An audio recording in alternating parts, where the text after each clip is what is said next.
If you follow the channel, you'll know that Jenna, my wife, is just starting a training program designed to get her able to compete alongside me when we race together in the mixed doubles Hyrox multidiscipline fitness event later this year.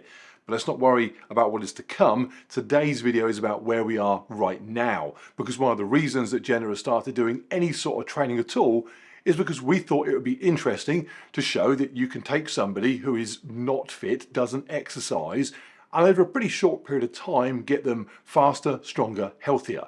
It's a transition I did myself, but much of it was done before I began YouTube, and people have often said it would have been fascinating to see my journey from when I started and was simply not able to do half the things I can now do quite well.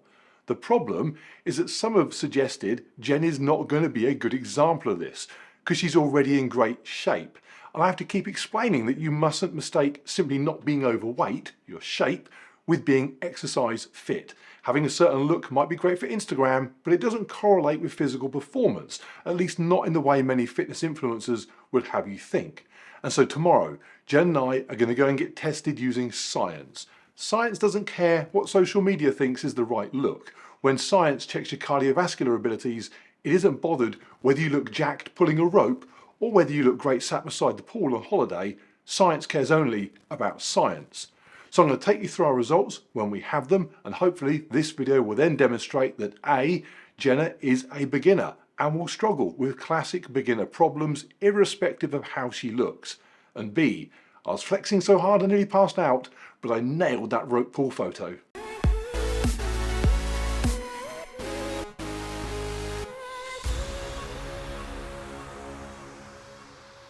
We did the test yesterday, got the results, going to take you through them now, but I've got to say, I'm not sure we got exactly what we expected. First up, nice and quick, because I cover it more fully in this video from a couple of weeks ago, our exercise history. I started exercising properly in my mid-30s after 20 years of being a fat lump. I'm now 48, 6'6", 220 pounds. Despite my size, not a bad runner, I cycle a bit, I work out in the gym. I'm basically somebody who does a little bit of everything and in reasonable all-round condition as a result. I can run a 5k in 19 minutes, I can run a 100-kilometre ultramarathon without dying, and when I do something like a Hyrox competition, which combines a bit of running, a bit of strength, a bit of everything really, I do okay. Second in my age group when I raced in London. Elite, not even close. Above average, yeah. Now Jenna is 33, 5'6" and 121 pounds. Until very recently, her exercise regime was just having a gym membership and then using it to go a couple of times a week and just sit on whatever machine was free. Rarely spending more than half an hour there, never breaking a sweat. I've watched Jenna do those workouts, and I would say that the most significant training effect that they have is that while she's at the gym, at least she's not eating Pringles. Now she's also done a couple of 10k runs in her life, 3 park runs in her life, and jogged very slowly over a mountain with me a couple of months back. Now while I'm not an expert, my expert opinion is that she really only has 2 things currently going in her favour when it comes to fitness. Firstly, she's not overweight, and I'm deadly serious. As somebody who has been grossly overweight in the past, it is hard to emphasise enough how much of a difference carrying around excess fat has on you. I occasionally run now with a weighted vest, and it's only increasing my body weight by about 10%, yet it makes going out for a 45-minute training run an absolute ordeal. So although things like running over that mountain might be something that 100 random people off the street just couldn't all do, but Jenna did, that may well have more to do with her only having to carry 121 pounds around the course. But her up against 100 women of the same weight, with a scattering of runners mixed in, she's getting crushed, as you'd expect, being a non-runner. But her second attribute, which is one of her best qualities, is she's just willing to try. So rather than sitting on the couch and thinking, I can't run over a mountain, she got off the couch and just did. Not fast, but faster than has she stayed sat down. Now, not being fat and not being sat down is a good start, but it's probably not going to cut it at Hyrox. The event involves a series of 8 1-kilometre runs with various tasks between each one. In my last race, I did those kilometres as fast as sub 4 minutes and no worse than around 5 minutes. A 5-minute kilometre is equivalent to a 25-minute 5k park run. On Jen's last park run, she scraped under half an hour, 6-minute kilometres, and that's just jogging. At Hyrox, she's going to have a bunch more stuff to do than just that. She has quite a journey to go on and has begun it. She has a coach, Jade Skillin, a Hyrox master coach. She is training her daily. It is all systems go, but it's early days, so this test really is a good reflection of her starting point. So the test itself was a VO2 Max assessment. It's a measurement that reflects a person's ability to perform sustained, ongoing exercise, generally considered to be the best indicator of cardiovascular fitness and aerobic endurance. The actual measurement is milliliters of oxygen used in 1 minute per kilogram of body weight. So a large person might be taking in and using much more oxygen, more fuel, but my score could be lower than somebody drawing less overall fuel, but with a much smaller body. The same way that when I'm riding the bike at 400 watts, roughly 4 watts per kilo for me, I will not get up a hill as fast as a little guy pedaling at 300 watts, but 4.6 watts per kilo for him. For the person taking the test, it is pretty straightforward. You wear a mask that goes over your mouth and nose and monitors the air coming in and the air coming out. So it's able to look at things like how much oxygen you extracted from what you took in and how much carbon dioxide you expelled back out. You then jog on a treadmill that increases in incline every minute or so, gets harder and harder. So the person running the test, in our case Owen from My Vital Metrics, takes you to a point of almost exhaustion. And then you look at graphs. So as I started jogging here, the two main things that we are looking to establish is that VO2 max, how much oxygen can I extract and process from the air to fuel my body, and also my anaerobic threshold heart rate. The anaerobic threshold is the point at which lactic acid is building up in my body at a rate faster than I can clear it, and so exercising at that intensity becomes unsustainable for much longer. Ideally, I want my anaerobic threshold heart rate to be as high as possible. So in simple terms, I can have my engine revving at high speed and be able to keep it there for a sustained period without things starting to fall apart. There's going to be lots of car analogies, buckle up. Now, the way this test finds that anaerobic threshold and the marker that it uses as the endpoint for the test itself is by measuring what is known as the respiratory exchange ratio, RER.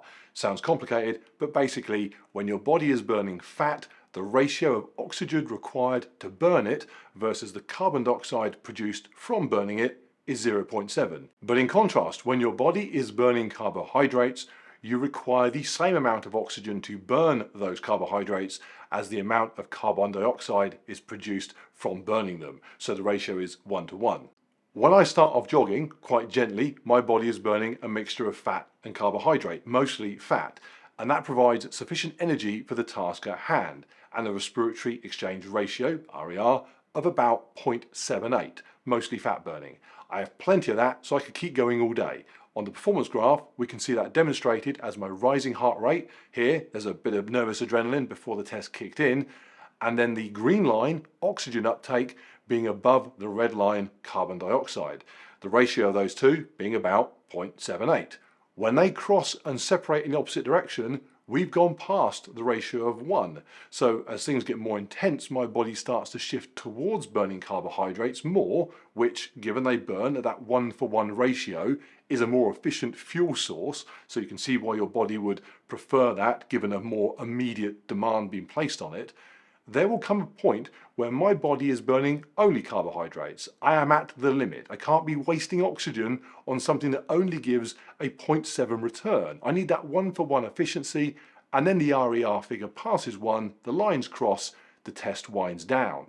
In case you're now wondering, how does the RER go past 1? How can those lines cross and continue to separate? That's because of, obviously, the bicarbonate buffer system, of course it is, whereby the lactic acid in your blood is buffered by bicarbonate to maintain your blood pH. No one likes acid for blood. Here's your pen back.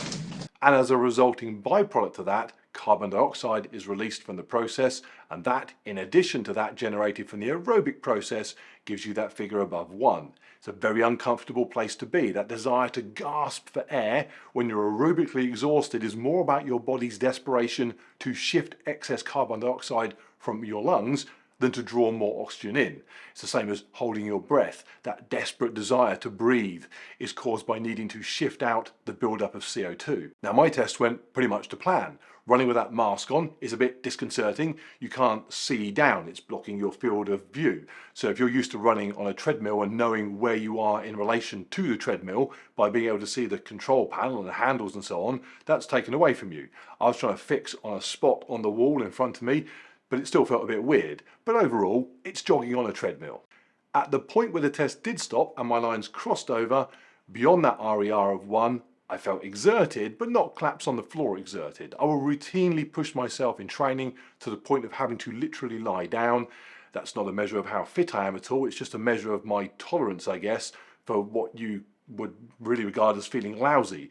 I don't mind it. I enjoy the feeling of knowing I've gone to the limit. So I didn't quite reach that here, but it was definitely moving in that direction.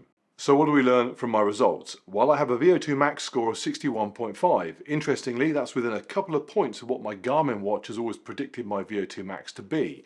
I have a theoretical maximum heart rate of 182 beats a minute, which is a bit higher than you'd expect for somebody who's nearly 50, so that's good. And what's really good is that my anaerobic threshold is right up there at 179. So not only is my engine able to spin up real fast, high maximum heart rate, I'm able to go close to that and still keep going. This is a limited edition. One other interesting thing that was flagged up was that my fat burning, represented here by the purple bars, drops off a cliff and I go heavy into burning carbohydrates quite early on in the test.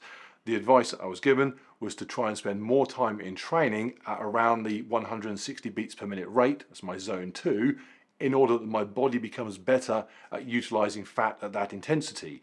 Burning fat and not dipping into carbohydrates would be a useful thing because carbs are not unlimited in supply, but I have plenty of fat. So not using up those carbs and hitting an energy brick wall deep into a race would be a good thing. Okay, Jen is up.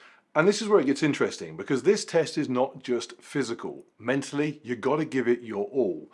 And this is where science can just only answer so many questions. Evolution, space travel, medicine, yes. What's going on in Jen's head? That's like asking it what was there before the Big Bang. I don't mean the answer to both is empty nothingness. I mean science doesn't yet know. Maybe we won't ever understand everything. Our expectation going into the test was that Jen would perform badly. In fact, if I'm honest, I wanted her to perform badly because I could then hold up that poor result to everybody saying she's already in great shape and the transition that goes on will be unrelated to most people. I thought I was going to be able to say, looking good while gazing mysteriously out to sea is meaningless when it comes to fitness. She is as unprepared for competition as anybody else that has never taken exercise remotely seriously. So she starts running and all looks pretty normal. Heart rate does what it always does whenever she hears the word treadmill, goes through the roof. Her oxygen utilization goes up, her carbon dioxide production goes up. But it's mostly fat burning at this stage. That ratio between oxygen and carbon dioxide around 0.75. Looking at the early stages of her fat burning graph, there's only a very small amount of carbohydrate burning kicking in at all. So that RER a long way from 1, the green and red lines significantly apart. Now I'm watching this and I know that when I did my test, the speed that I was running at was 8 miles an hour. That's a 7.5 minute mile pace or a 4 minute 40 kilometer pace. It's a 46.5 minute 10K, it's a 1 hour 38 half marathon. My PB at both those distances is a good few minutes faster than that. So I knew that I could run on the flat at that speed for a couple of hours. The only reason the test was going to wrap up any sooner was because of the elevation of the treadmill going up. And I was almost excited for it to happen and get steeper and steeper and see what I can do. I just had a thing for elevating treadmills since I was a kid. No idea where that started. Now Jen is running at 5.5 miles an hour. That translates to just over 11 minute miles and around 34 minutes for a 5k. Given she can squeeze under 30 for a 5k, all very doable. And even though the machine is on a very slight incline, I'm watching and thinking, Owen is going to need to jack this thing vertical to push her hard enough. I go and look at the screen and sure enough, her body is happily obtaining at least half, if not the majority of its required energy from fat burning, those lines not really getting any closer together. In simple terms, her muscles are calling for fuel and her cardiovascular system is saying, no problem, you're not really asking for that much, so we can burn fat, no need to rush around churning through our carbohydrate reserves. When your body is doing that, you are well inside your anaerobic threshold and you should be able to just plod along like that for ages. You are cruising down the motorway in top gear, low revs, Tom Petty on the radio. Do this all day long. But then Jen starts grabbing at the sides of the machine. It is suddenly obvious she is, or at least she feels like she is, exhausted. I go and look at her results again on the graph. No, you don't appear to be taxing your cardiovascular system that much. You are getting all the energy you need. You should have a good few minutes left yet. And then she stops running. And to anybody looking, She clearly appears to be somebody showing all the signs of being exhausted, nothing left to give. It is all she can do to hang on to the machine and stay upright. Tom Petty might still be playing, but she has parked her car on the hard shoulder and is now slumped over the steering wheel. 100% done. So that's the warm-up done. Maybe 99% done. She had enough energy to be abusive. So while she recovers to a point where she can even start the cool down, I look over the results.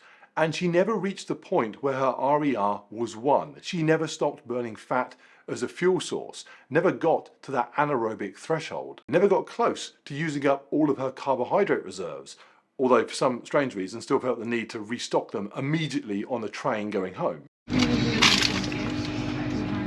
Are you happy now? So what do her results tell us?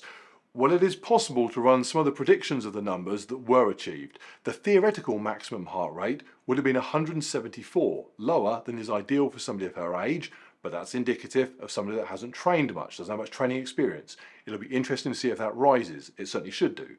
And her results certainly consistent with what we see day to day when we're training, because her pulse will rarely go into the 170s, and if it does, she feels rough.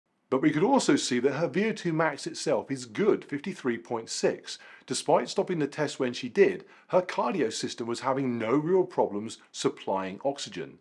Now, your VO2 max is widely regarded as being heavily dependent on your genetics. Training can obviously improve it, of course, but some people just have a good foundation naturally. It appears that Jen has a great VO2 max capacity. And funnily enough, that is exactly what her Garmin watch has also been telling her. Couple of points off of what her Phoenix has said. I have assumed that her watch had just insufficient data to accurately predict her VO2 max, so it was giving her rubbish information. Or it was just giving her rubbish information. But then that would have called into question my Garmin VO2 max score. Turns out for both of us, the watches were pretty accurate. Now it is worth repeating that VO2 max is milliliters per kilogram per minute. Weight plays a part in this. Jen also did a DEXA scan which measured her body fat at 20%. 20% for a female is pretty lean, so she is not carrying significant amounts of fat baggage that would weigh her down when doing aerobic exercise, but unlike muscle, contribute nothing to that aerobic exercise.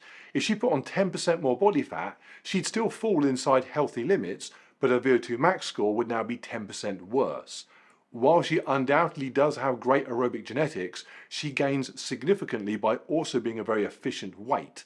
A car with a great engine will still struggle if it's rigged up to a caravan of blubber. I would have been in exactly that place myself. My VO2 max score is pretty good now, but if we assume a lot of that is genetic, I might well have had that capacity, or at least much of it, back when I was in my 30s. But my VO2 max score, with an additional 100 pounds plus of fat on board, would have been hammered. So in regards to Jenna, we have somebody who, to continue the car analogy, is lightweight and with a good engine able to supply all the fuel required. She's a carbon fibre race car with an engine to match. Tuning it will help, but it's pretty good already. So why is she spluttering to the side of the track before the finish line? Here's why. I thought we were going to spend the next 6 months training Jen's body to be ready for high rocks, and of course we are, but it turns out as much effort is going to need to go into training her head. I've had a few conversations now with people about these results, particularly hers, and the one thing that has been fed back consistently is this idea that people will respond differently to being pushed aerobically, and that is largely dependent on their experience of having been pushed that way previously, and just whether or not that feeling of near exhaustion is something that they regard as positive or negative. It is one of the reasons that trainers often use RPE as a measure when training, rate of perceived exertion. How did it feel to you? When I was cooling down on the treadmill, heart rate dropping, but the red line way above the green because my body is degassing off all that CO2 from the lactic acid, my rate of perceived exertion out of 10 was, I don't care, let's go again. Owen was telling me about how there are some tests done to absolute exhaustion where you run in a harness, like a climbing harness, so you can literally collapse at the end. And I was thinking that sounds the coolest thing in the world ever, where do I get one of those? On Jen's cool down, her rate of perceived exertion 11, get me off this fucking treadmill. And that is understandable. That feeling of gasping for air is unpleasant. Her RPE would have been higher than mine. Had I got to the same RPE as she did, it may well have required hospitalising me, but I would have quit exactly the same way that Jen did. We are all the same, really. Everybody quits when they have to quit. What changes is where that point is. Jen didn't stop because she was thinking, oh, I could do more, but I can't be bothered. She had to stop. Why do we have such different attitudes towards exertion? One possibility, and I hope this isn't the case, is that a bit like VO2 Max itself, some people are just genetically predisposed to enjoying a certain stimulus that others aren't. The other possibility, and I hope this is the case, is that you can learn to enjoy it. I can remember when I first started to exercise, I hated the feeling of exhaustion. I'm mildly asthmatic. I used to take 3 of these inhalers on a run. I was so terrified of becoming out of breath. I would almost have panic attacks. Now I'm the opposite. I went out for a 3-hour training run over Christmas, and 20 minutes in, I realised I'd forgotten to take in my inhaler at all. I thought, good, let's see what we can do. I should point out, I'm not a doctor. If you're asthmatic, take your medication. But between those very early days and now, I've experienced going to that edge many, many times. I know the feeling will pass. I know you'll get off the floor eventually, and it often comes with a new personal best or a sense of achievement. I just don't care. I mean, it's a little bit embarrassing, but it has gone from being a horrible feeling to one that I literally try and seek out. To wrap up the car analogy, I will happily redline my engine, even though that red line is already pretty high. Does it make me faster than the next person? Who knows? Depends who I'm running against. Quite possibly not. But it does mean that I'm as fast as I can be. If I'm beaten, which actually happens all the time, I did a Zwift race on the bike last week and came dead last, at least I know nothing was left on the table. So I get to exploit everything my body can do. Can Jenna get to that place? No idea. And interestingly, I have no idea how to help her find out. Jade, her coach, is going to have to deal with that one. Here's an example. We were on the rowing machines yesterday. Jen had a bunch of exercises that she was doing and then a 4-minute row, as far as she could get in 4 minutes. Then a bunch of exercises again, back on the rowing machine, another 4 minutes, try and match the distance she did the first time. With 30 seconds to go on the second row, I can see she is going to miss that target by a few meters, and she appears to be doing nothing about it. If the roles were reversed, I would want her screaming in my ear, rip the handle off that machine. But I know if I were to even offer her a simple, you can do it, she'd punch me in the face. So I simply sit and watch, and she misses it by 3 meters, and is now sat on the rowing machine telling me how she did all she could. I got out my phone, I found this video, I showed her that and said, no, this is doing all you could. I didn't do that because I'm not a complete lunatic. She would have beaten me to death. And as we know scientifically, she probably had enough energy left over to still do that with. Right, it is going to be a fun 6 months. As I said at the beginning of the test, I expected the results to show that Jen will struggle just like any beginner to exercise will struggle. I thought that would be demonstrated by her getting poor cardiovascular performance results that limited her ability to do what she wants to do. Oddly though, it turns out she is going to struggle like any beginner to exercise, but it's because she's not yet able to tap into potentially great cardiovascular performance that is there. It's like renovating an old house and ripping down the drywall only to discover amazing original features that just need exposing. And if you're thinking, does Jen enjoy being compared to cars and now old properties? No, probably not. But how cool to think, especially if you're somebody that is not in great shape, or your body fat percentage is a bit high, or you lack training experience, or whatever the hurdle is that's in your way. Those might just be things to remove, and then doing so will leave you with what most people have as nature intended, a fit, healthy body underneath that will let you do cool things better than most. You just have to expose it. Okay, shout out to my Vital Metrics and Owen. I'll stick their details down below. Owen is going to get me a discount code for you guys if you want to go along and do any of these tests and not pay quite as much as you normally would do. Once I have that, I'll put it in the description. So if you're watching this just after I've uploaded, give that a couple of days. I should also add that the test produced an absolute ton more data than I've gone through here. You get things like your ideal training zones, you get your base metabolic rate calculated for you, your training metabolic rate. It really is a very cool experience. And also a huge thank you to Michael and Ryan. Ryan's YouTube is in the description. They are two subscribers to the channel that offered me their feedback on the results that we had and massively went above and beyond in the information they gave me. Their understanding of the data and their ability to explain it to me was amazing. So thank you guys. I've kept it very simple in this video, but I can only explain something simply if I understand the complexities behind it. They might now be watching this thinking he got it completely wrong and what's with all the car stuff. If that's the case, my apologies. Right, I am off to find one of those VO2 Max tests where you are strapped into a harness and can't go anywhere. Not so much to allow me to go beyond the limit, more to make sure that when Jen does, I can scream at her to go faster and not get punched in the face.